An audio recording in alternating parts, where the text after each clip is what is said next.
छीटा जवानी के उड़े दहो, मनवा से मनवा के जुड़े दहो। छीटा जवानी के उड़े दहो, मनवा से मनवा के जुड़े दहो।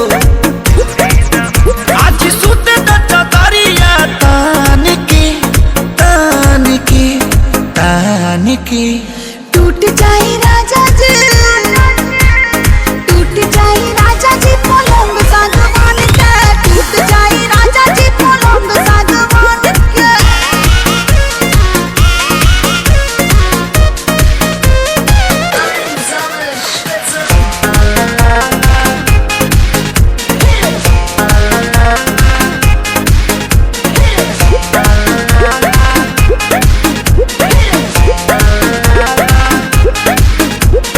छुए द बदन के देखो न कटन के, चदर बिछा दे हनी। पलम जी मन पिघला दे हनी, पलंग पर झुलुआ झुला दे हनी।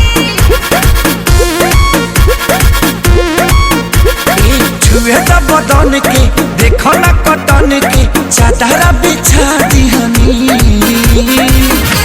पलम जी मन पिघला दे हनी, पलंग पर झुलुआ झुला दे हनी। परियार बात बेड अब फान के फान के फान के।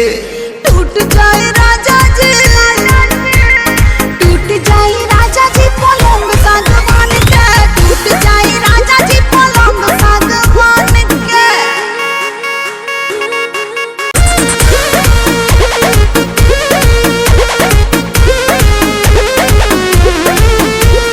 बने त बेसरमी देहिया में गरमी पैठे लागी हो।